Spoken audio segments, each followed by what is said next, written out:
Hi everyone, today we'll be talking on the topic elastic properties of solids. We know majorly we have three states of matter. We have solid, we have liquid, and we have gas. Though apart from this, we have other tools. We have plasma, and then we have Bose-Einstein's condensate. But for the scope of O-level physics, we just limit it to solid, liquid, and gas. Now for this topic, we're only dealing with solid, elastic properties of solid.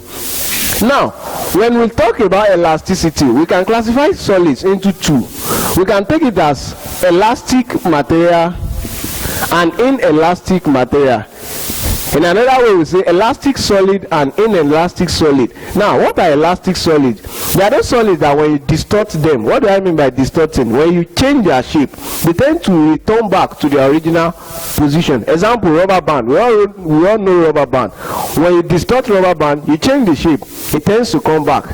Inelastic, your cup, your plate, your ceramics at home, they are inelastic material. So the topic will focus just on the elastic ones that we have as solid. Now, there are some calculations on it, some laws guiding the elasticity. That's what we'll be dealing with under this topic. Elasticity is the ability of a substance to regain its original shape and size after being distorted by an external force. An elastic material is one that regains its original shape and size after the distorting force has been removed. Now, when stretching elastic material, there's a law that guides the stretching. When you apply force, let's take for example, you have a string, you attach a load to it, let's say 50 Newton. There's a law that will tell you the magnitude of the extension. Whether the spring will come like this, it will extend more. There's a law that guides that process. That law is Hooke's law. This is the law that will tell you that if you apply this so force, this is the extension that you have. If you compress it with this so force, this is the compression that you have. Now, Hooke's law states that the force applied on an elastic material is directly proportional to the extension of the material, provided the elastic limit is not exceeded. What do we mean by this? Let's take rubber band that is more common. You know there is a level to which you extend the rubber band to for the rubber band to break, to cut. So if you don't exceed that elastic limit, the more the force you put, the more the extension. You put 10 Newton, let's take for instance the extension is 1 centimeter. You know when you put 20 Newton, you don't expect to have 1 centimeter extension again. Taken in this way, we can say it will have 2 centimeter. 30 Newton, it increase until a level to which the rubber band won't be able to contain again, then the rubber band will break. So in that way, you've exceeded elastic limit. Now looking at this, F equals KE. Our K will now equals F over E, where our K is the elastic constant. Hooke's law, F is directly proportional to E. F equals KE. K equals F over E. Now this K stands for something. Though we know it's the proportionality constant, but under this branch of physics, it stands for something. It's the elastic constant. Another way you can put it is, it's the spring constant.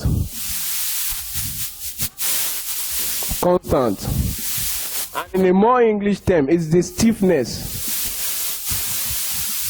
of the material.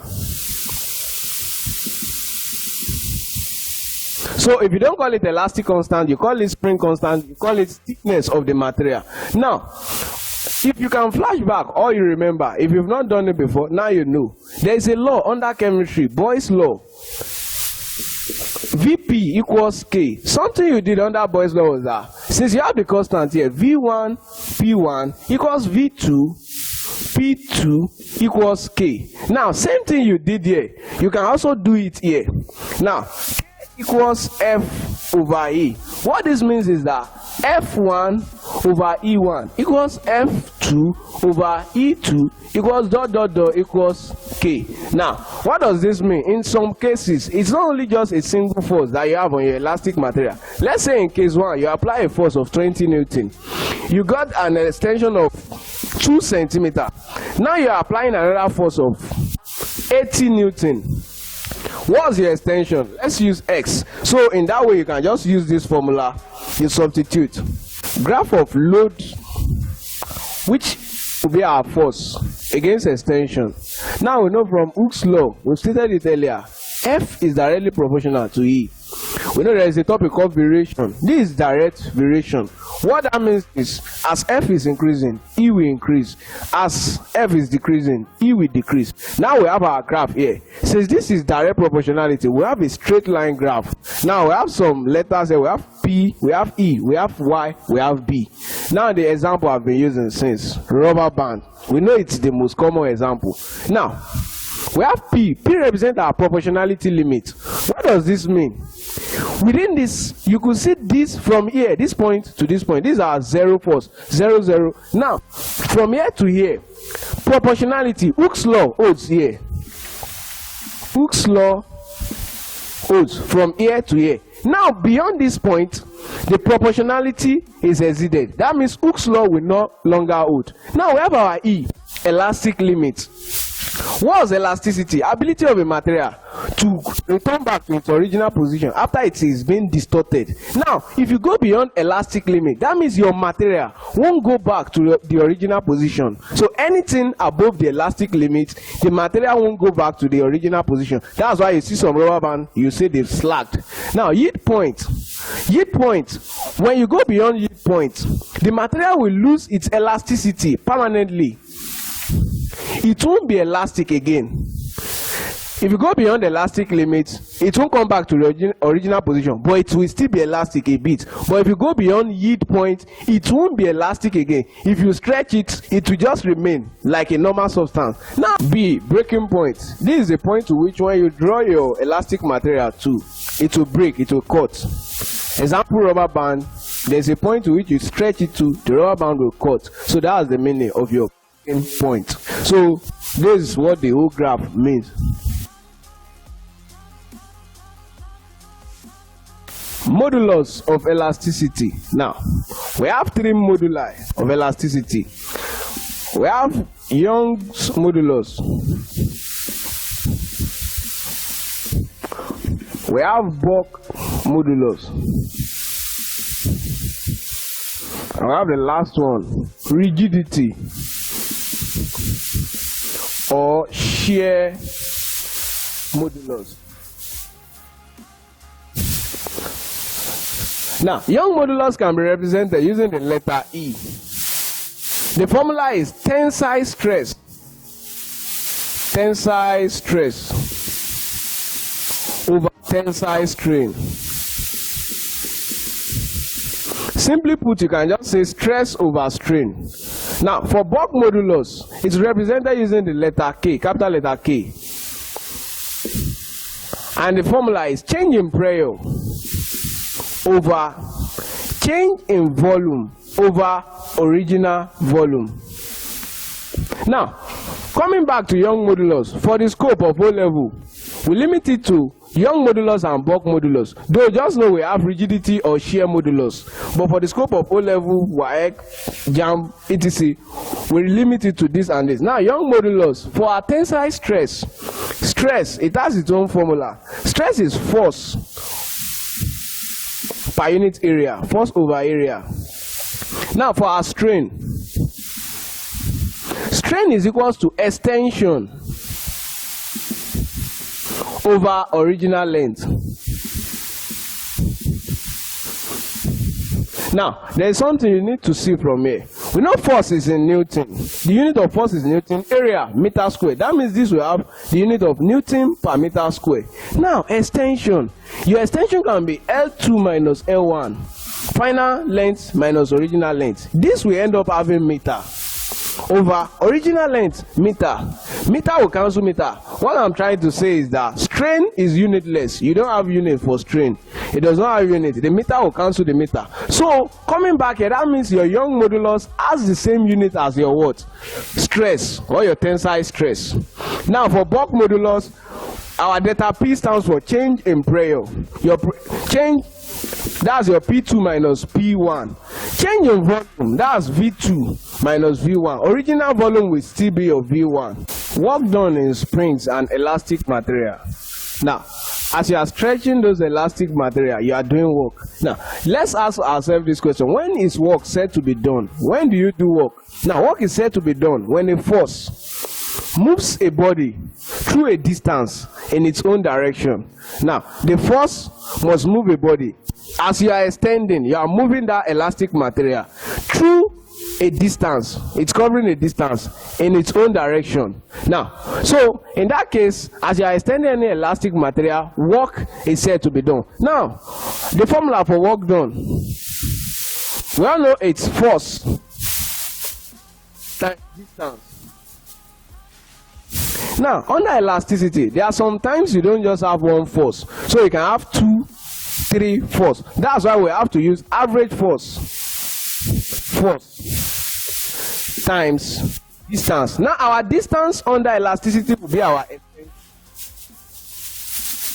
Now, let's assume we have just 2 force. That will be F1 plus F2 over times our extension E. Now, let's take F1 plus F2 to be F. That's F over 2 times E. That's half Fe. So if you want to find work done in springs and elastic material, you just use this formula, half Fe. Now recall, your F equals to Ke. Substituting this, you have F into Ke times E. This half Ke squared. So if you are not using this formula, you can also use this. Now, there is also something we need to talk about. Under mechanical energy, we have 2 forms of mechanical energy. We have potential energy and we have kinetic energy. Now, under potential energy, that's where I'm moving to for this. Now, potential energy, you can have various forms of potential energy. There is one, the most common one, due to gravity. That's gravitational potential energy. Gravitational potential energy. You use the formula mgh. But another form of potential energy is elastic potential energy. Elastic potential energy. That's where you can either use your half Fe or your half Ke squared. So if you are finding the work done in springs and elastic material, or you are finding elastic potential energy, the formula to go for is half Fe or half Ke squared.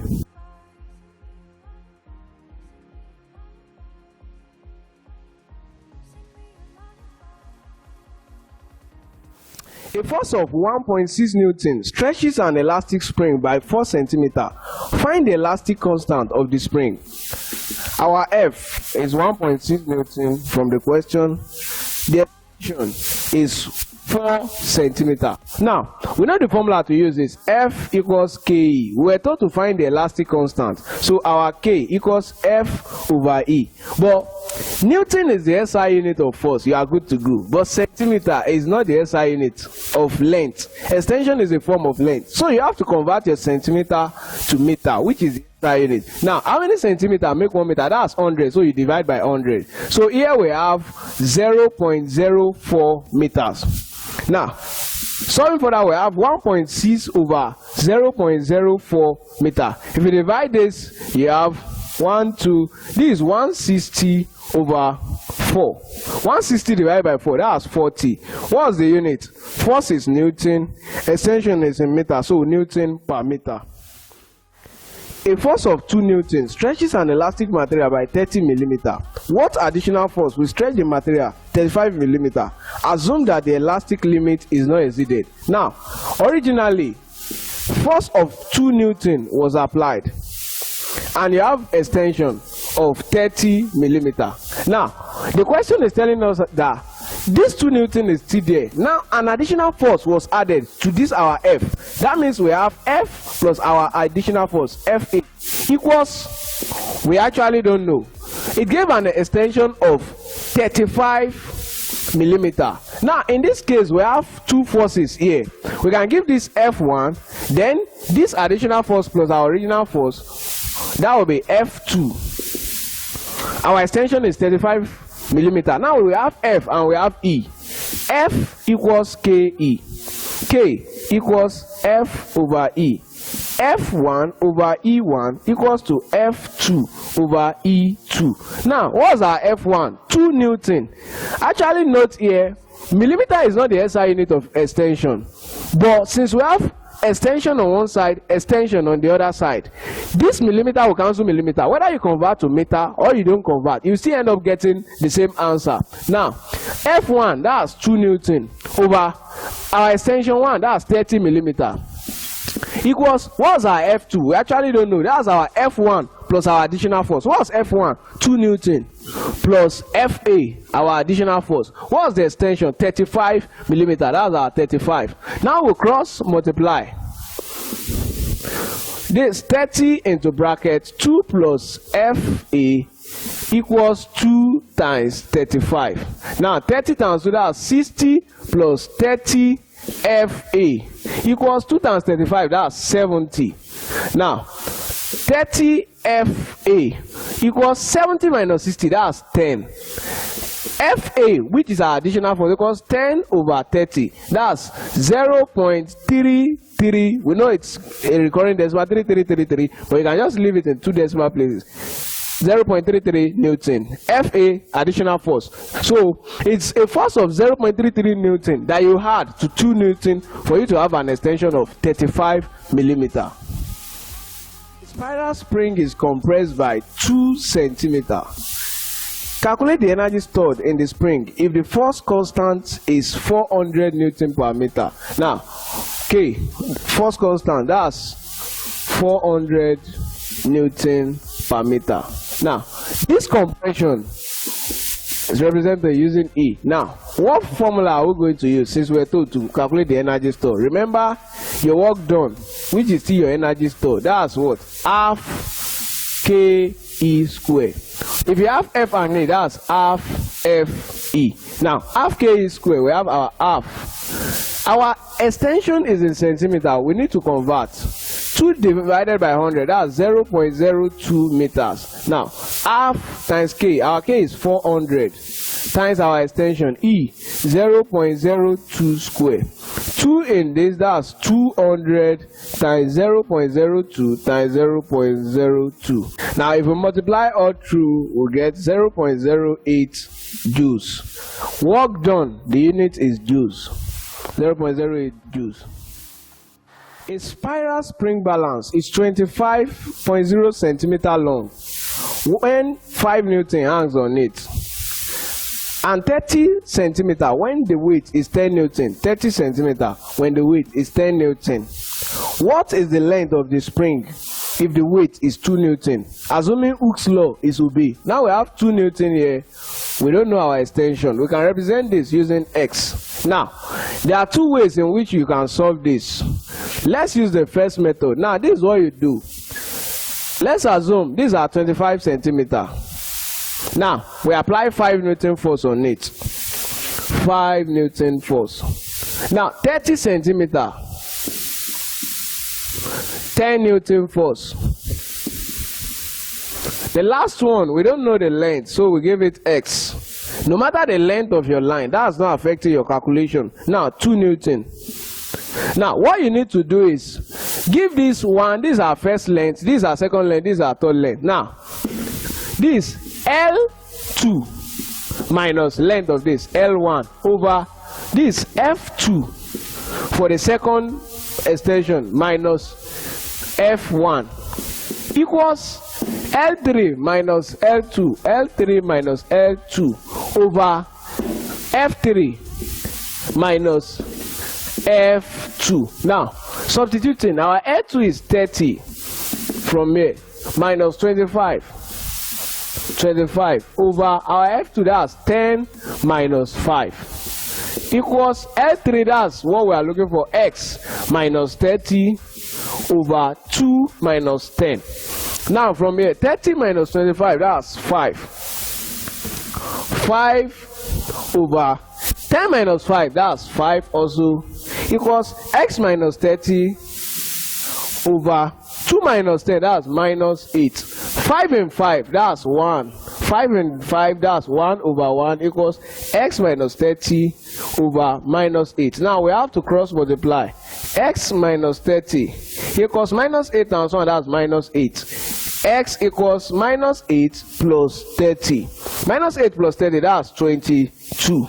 Now, your length is in centimeters, so this will be 22 centimeters. So when you apply a force of 2 Newton, your length will be 22 centimeters. Now, another way we can do this, instead of using this approach, we can use another approach. This approach is just like the condensed version of this. You draw this. If you've been privileged to do this topic, there is this topic, temperature and its measurement, where you want to convert Celsius to Kelvin, Kelvin to Fahrenheit, blah, blah, blah. Now, when you have two quantities in physics that are directly proportional to each other, like our F directly proportional to E, you can use what we call interpolation method. You have three forces here. You have two lengths. You are looking for the other one. Now, the biggest force here is 10 Newton. You put it here, 10 Newton. What's the extension? 30 centimeters. Followed by 5 Newton. Extension 25 centimeters. Now, lastly, we have 2 Newton. And then the extension, what we don't know, X.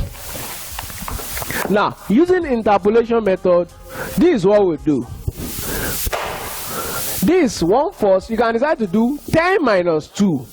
If you are moving like this, then you go also like this, 30 minus X. Or you can do 10 minus 5, 30 minus 25. Any which way you do it, you still get your answer. Now, so let's start from here. 10 minus 5, 10 minus 5 over 5 minus 2. Minus 2. Remember, 10 minus 5 is our change in force, up, change in force down. Now, equals, since we move like this, 10 minus 5, 5 minus 2, then it will be 30 minus 25. 30 minus 25 over 25 minus x. 25 minus x. Now, 10 minus 5, that's what?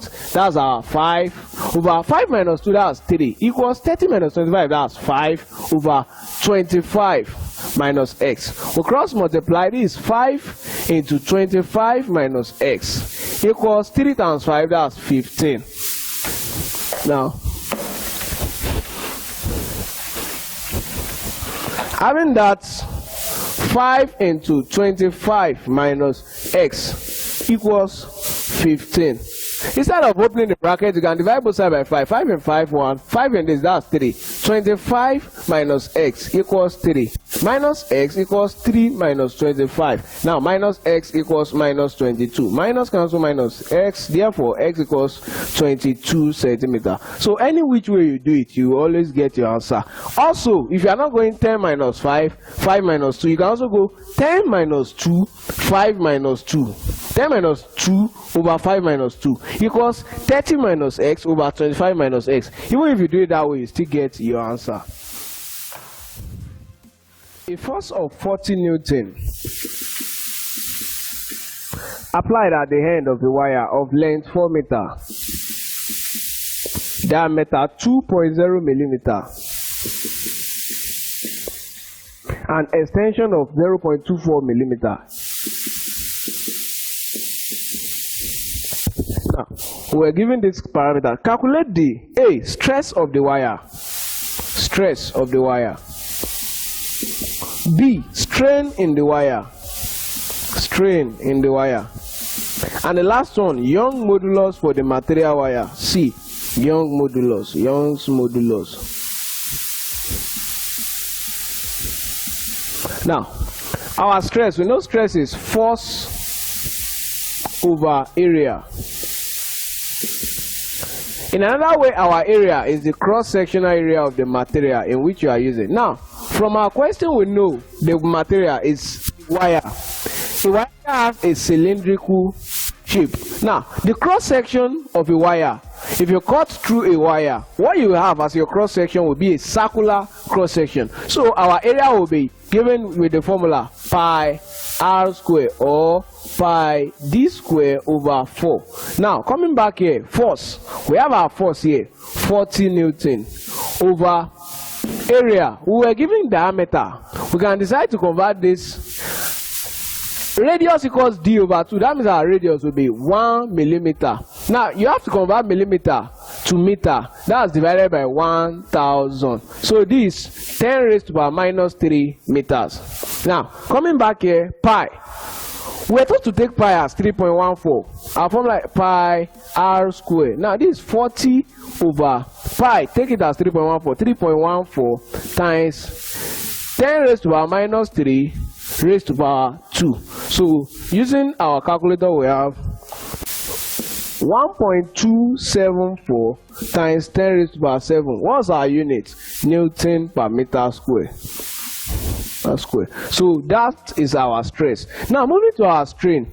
Our strain is extension over original length. Now what's our extension here? 0.24. 0.24 over, what's our original length? 4. So if you divide this, what you will get is 0.04 divided by 4, that's 0.06. I told you it's unitless. Extension is in meter, length is in meter. So meter cancels meter. Strain does not have unit. Now you can put this in standard form. This is 6.0 times 10 raised to the power minus 2. No unit, it is unitless. Now these are answer. Now for Young modulus, you know it's represented using the letter E. Young modulus is stress over strain. Now, our stress, we've solved for it. 1.274 times 10 raised to the power 7 over, what's our strain? 6 times 10 raised to the power minus 2. Now, solving this using calculator, we have 1.274 times 10 raised to the power 7 divided by 6 times 10 raised to the power minus 2. We have 2.123 times 10 raised to the power 8. Now, times 10 raised to the power 8, the unit will still be that of stress, Newton per meter square. Why? Strain is unitless. So you can also view other videos in this series. Thank you and God bless you.